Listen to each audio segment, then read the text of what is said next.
have replies from 4 community associations, all of them expressing support. The Blenkinsop Valley Community Association, the Camosun Community Association, the Gordon Head Residents Association, and the Prospect Lake and District Community Association, expressing support. Others called me and we talked informally, and as well as expressing support, they did have some questions. For example, how will we measure the success for Saanich? Which is a very good question. So with that in mind, I did prepare some extra documents and did a little bit of homework, and I'd like to give Council a little bit of a background on the results of that. And I'll also address some of the questions that I believe Ms. Whitworth appropriately raised about the management of the organisation, and perhaps shed some light on that. But first of all, when we talk about what is the benefit for Saanich, what is the benefit for Saanich? When we look at our integrated economic situation in South Island, we really are an amalgamated economy. Well, what does that mean? What does that mean? Well, following the presentation of the Greater Victoria Development Agency at PTED, we had the BC Transit present.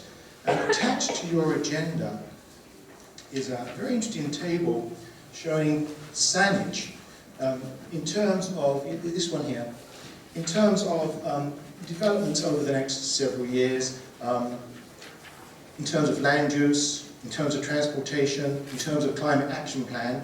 But there's an interesting number that was generated, and it's 29,700 Saanich residents commute outside of Saanich to work every day.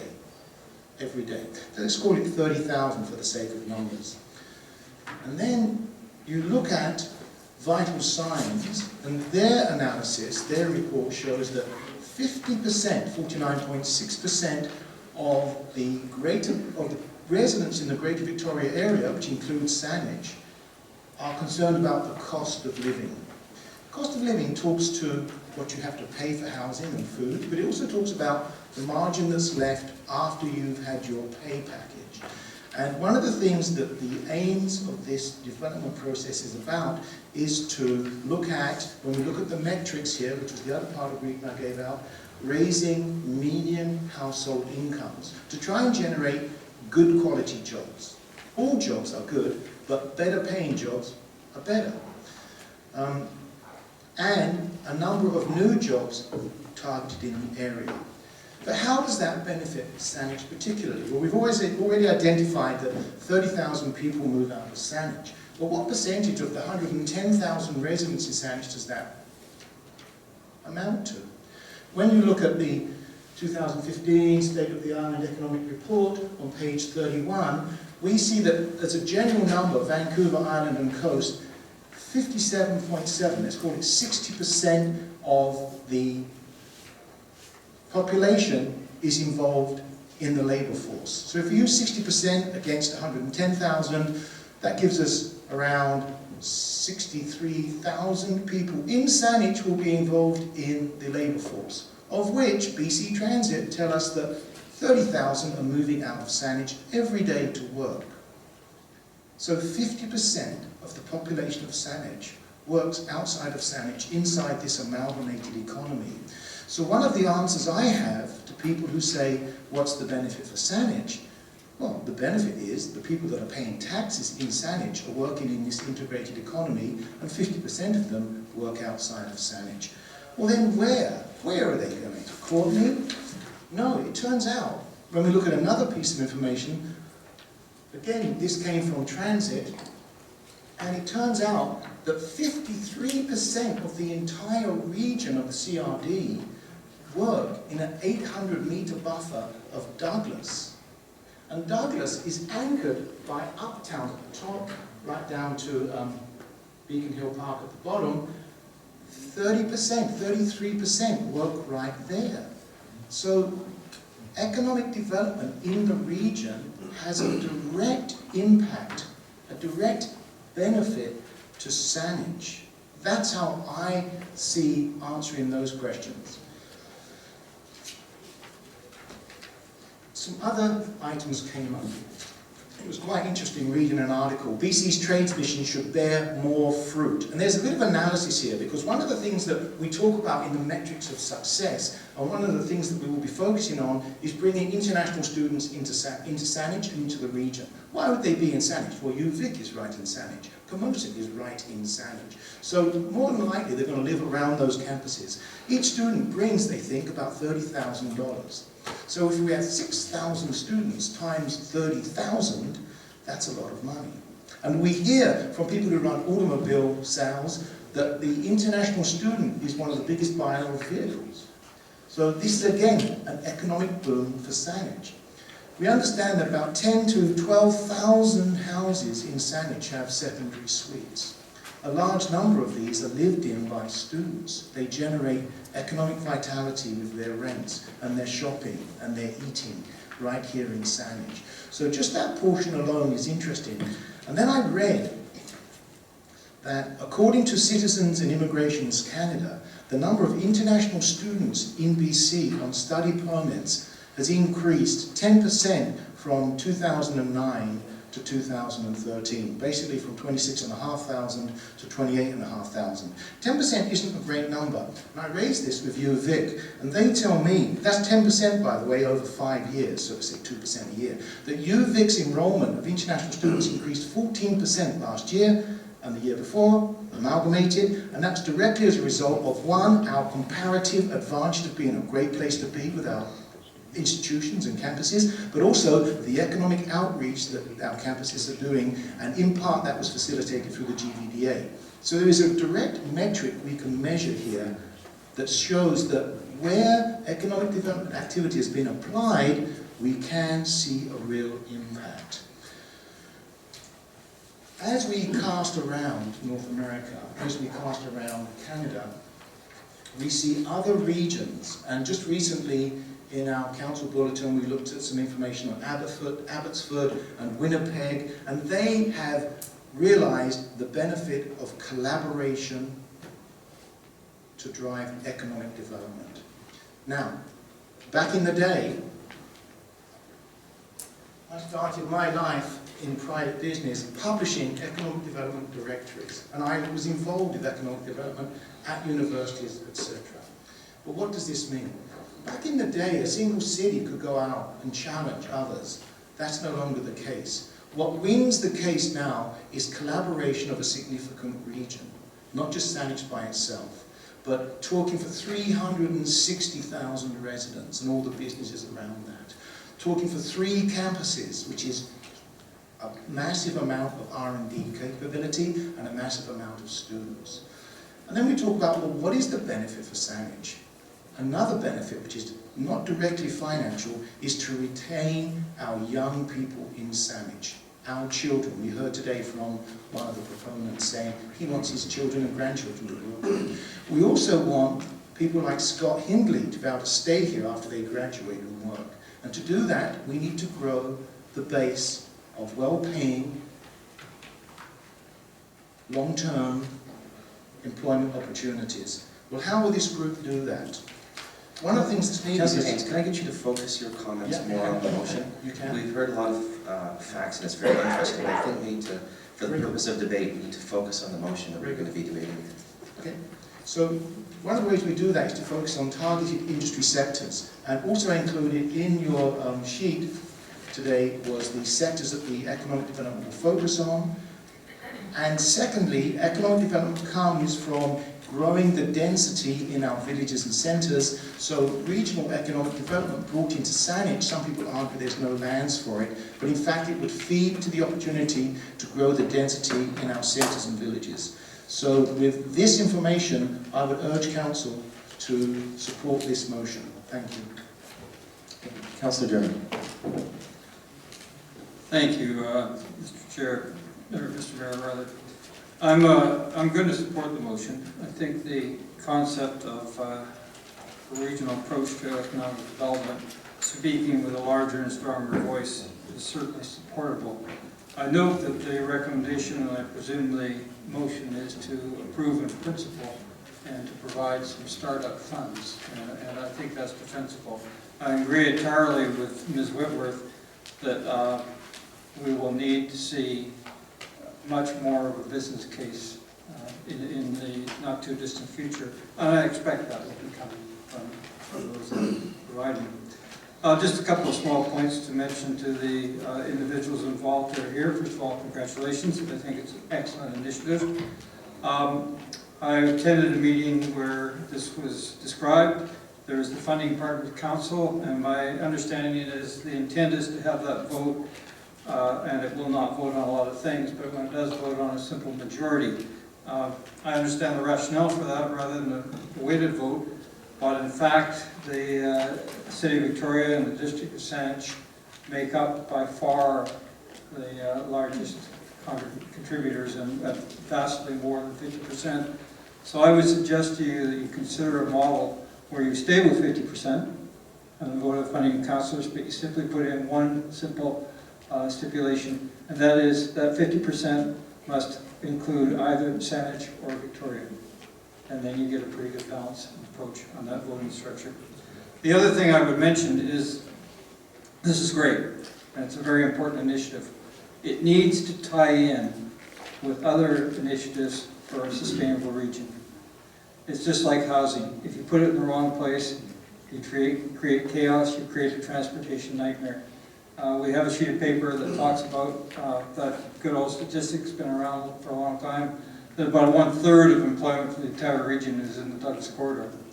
It would be nice to put a lot of density either in or adjacent to that corridor. And so I hope that this initiative will work with other initiatives involving a true development of a sustainable region. But I will support the recommendation. I think it's an important direction that we needed to go into. Thank you. Thank you, Councillor Newman. Councillor Bryce. Thank you, Mr. Mayor. I too will be supporting the motion. Pleased to do it. And this is, at a concept level, something which Saanich has been a player in from the beginning of the already existing agency, and even in a earlier version through the Economic Development Commission. So I think this community has always understood that economic development needs to be dealt with regionally. And so I think the only issue that we're looking at here is, is this a reasonable model? And is this a good investment of taxpayer money?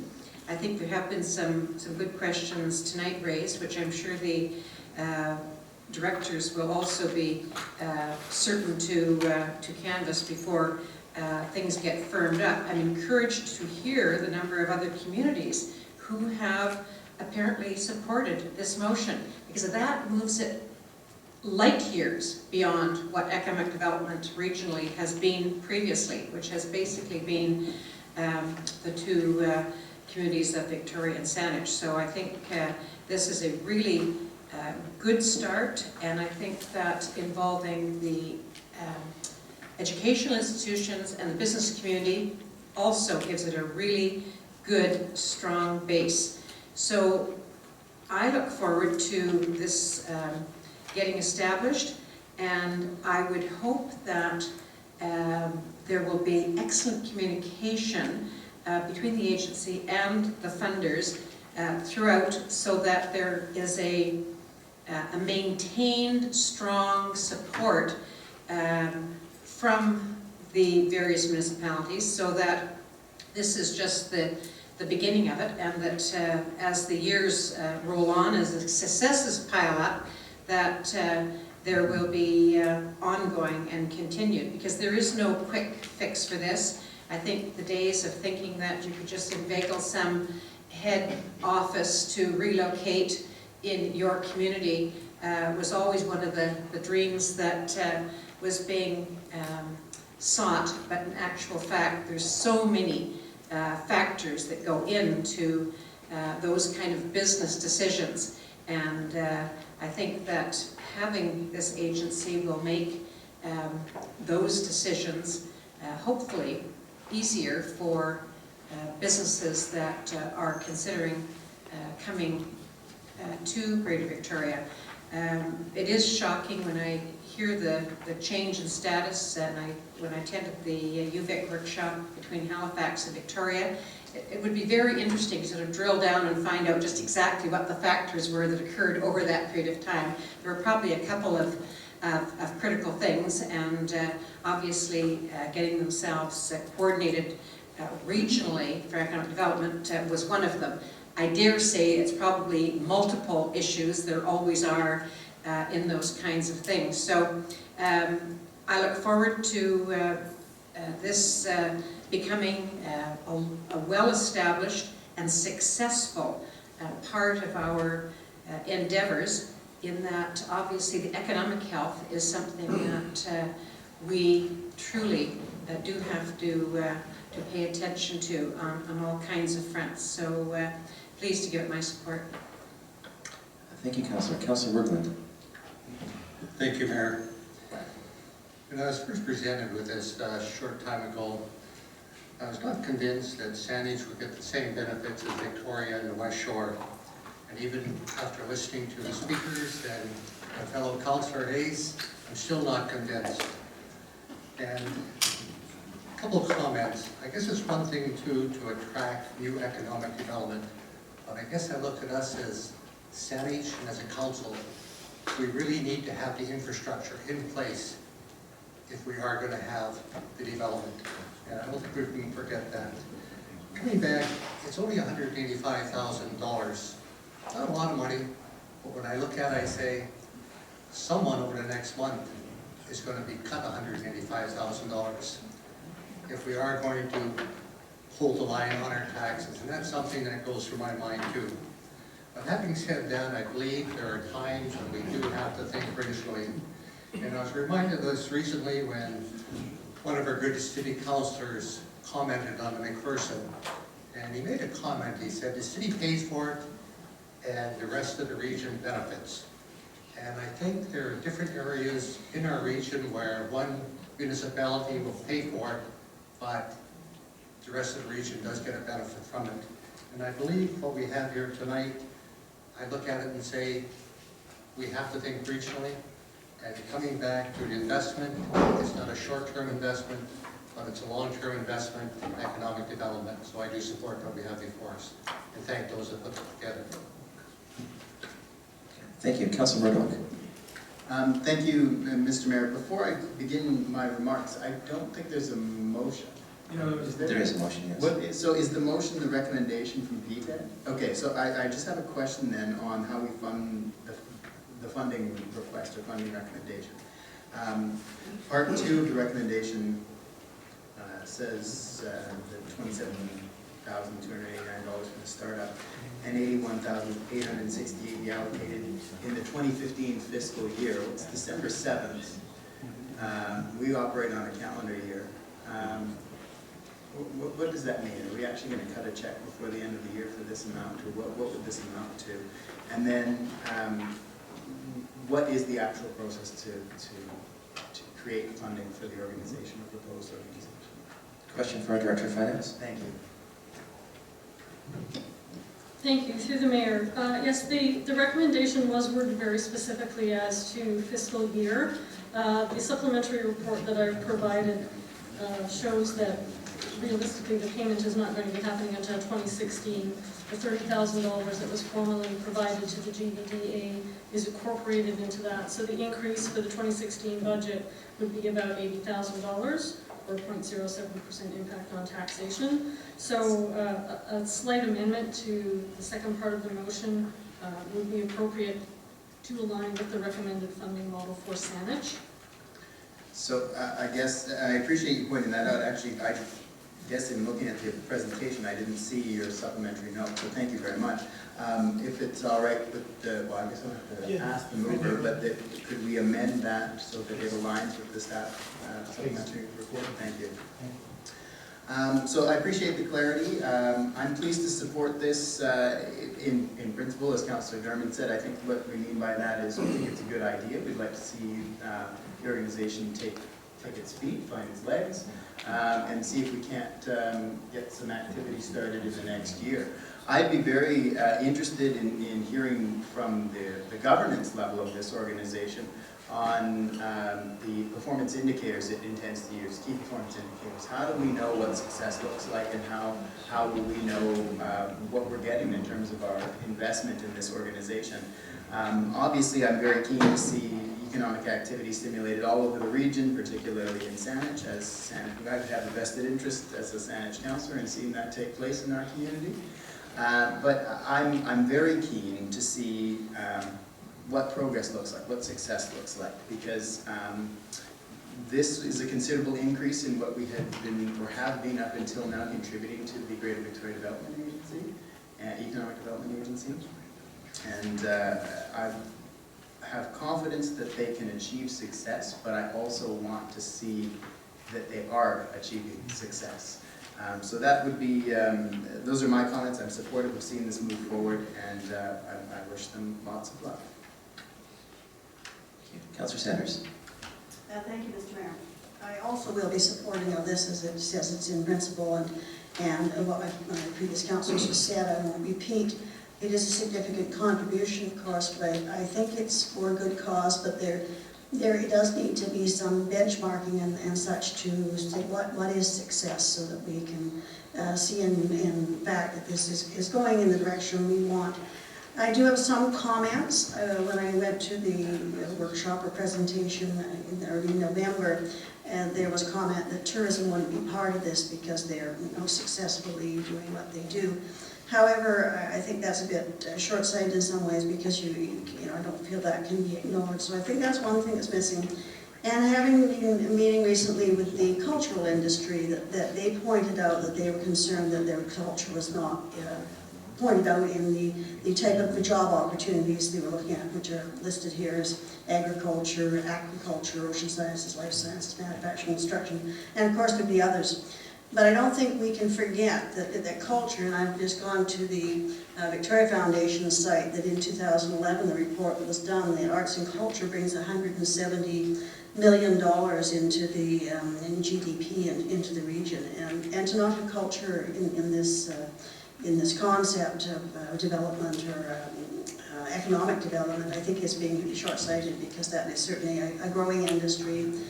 We support that here through this council as the largest funder for the CRD Arts, so we obviously think that's a valuable cause. So those would be my comments. I want to see what the reporting out is. What's the report card? How successful is this? The balance of it being regional is good. I think Ms. Whitworth brought up some very important questions, but I would like to look at the organization to really think wholesomely at all the opportunities that could be available for economic development, and not and leave out some areas that could be included. Thank you, Mr. Mayor. Thank you. Councillor Planton. Thank you, Mr. Mayor. Just before we begin, can I please ask for clarification from either yourself or from staff that what is on the floor right now is the recommendation? I know my councillor. So then I would ask that we clarify the amendments that have been made. So far, under the second one, then my understanding would be that we are going to replace number 2 with Director Tinney's report for financing. Is that correct? Yes. Yes, I support that. Then I would then also move an amendment for number 3, that instead of a member of council, that be Councillor Haynes to the Funding Partners Council, and I'll speak to that if there's a seconder.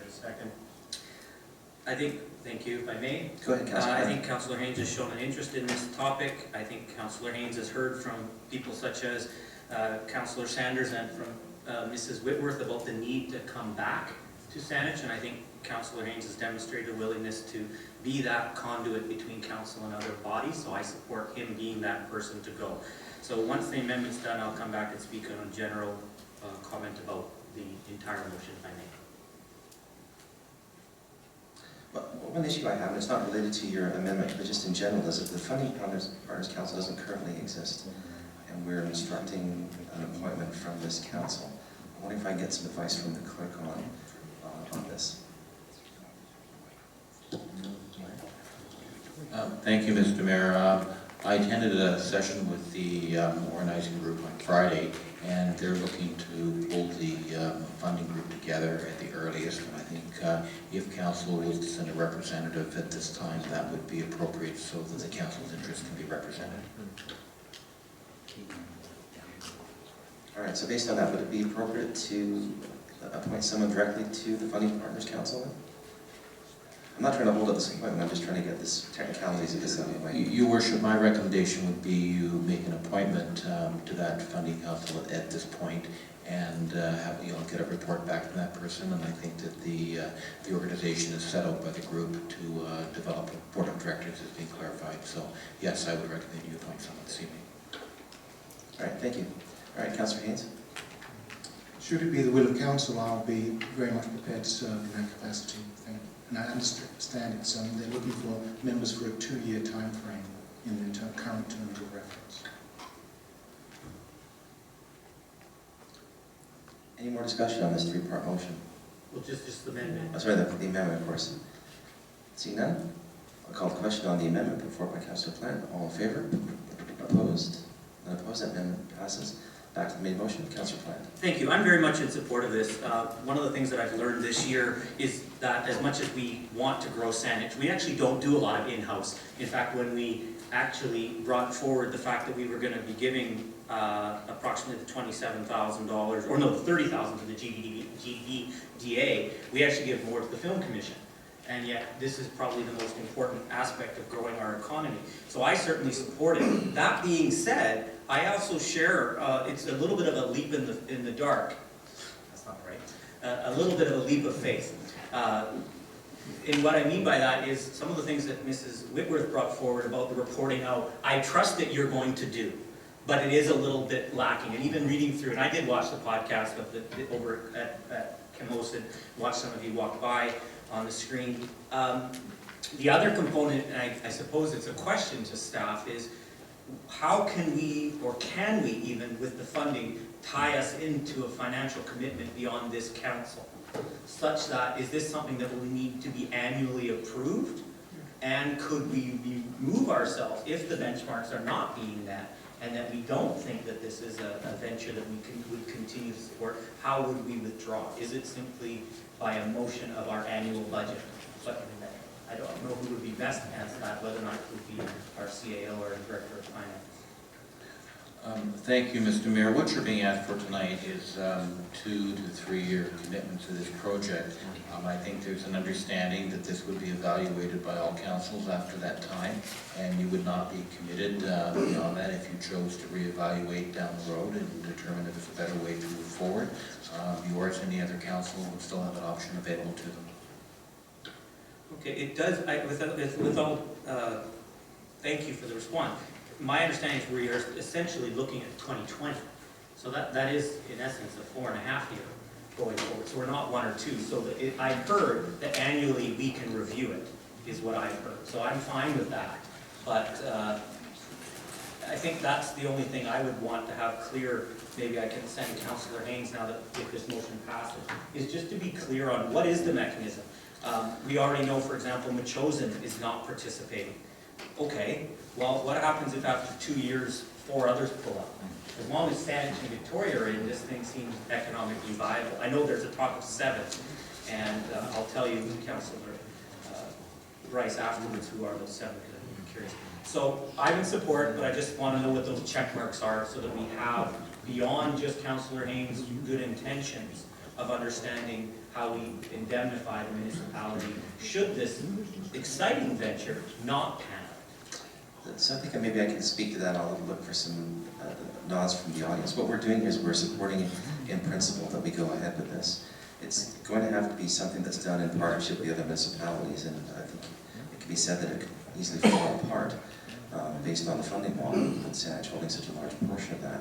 So I think the very first stage here is to simply to get it going with the start of investment, and then to develop a memorandum of understanding that commits funds for a certain period of time to allow this group to be successful and allow the benefits to trickle down to us. So how that is developed, I'm not sure exactly, but it's the initial funding to get this discussion going, because the people that are being applied to this are experts, they're businessmen, their time is valuable, this cannot be done for free. And so this is an investment that we're doing on our part in order to get this going so they can deliver something back to us. And will be that initial memorandum of understanding that will then commit us in our budget. So I've got some nods there. Councillor Haynes. Yeah, I'll just reflect on that if I may. The initial funding of the 27,000 plus gets us to April, and by April there will be a delivery of a report fleshing out many of these questions in detail. One of the struggles they've had is a very lean operation right now, CTDA, to actually apply the resources to get that full report. They needed this start-up monies to April. So I'm anticipating that I will come back with a report in April through the group. Thank you. Councillor Bryce. Thank you, Mr. Mayor. Sort of on the point of how in, how out, I would think that with a memorandum of understanding, there would be clearly an ethical commitment on behalf of the community of Saanich if we said we were going to give it the blessing for the first sort of 3 years or 4 years, whatever. In reality, no council can bind a future council, and it will appear every year in our annual budget. That's why in my comments I said I think the communication is going to be absolutely critical, so that the no surprises rule, the open books and communication, so that each of the participants in this stay totally committed as we are at the beginning. And if that is the case, and if it is something that is seen as positive, I would say that annually would probably be just a pro forma. But I think it's not like the CRD, it's not the same kind of process of getting in and out of a service. And so I think in reality, the memorandum of understanding is going to basically be relying on our relationship with our partners in this organization and with our neighboring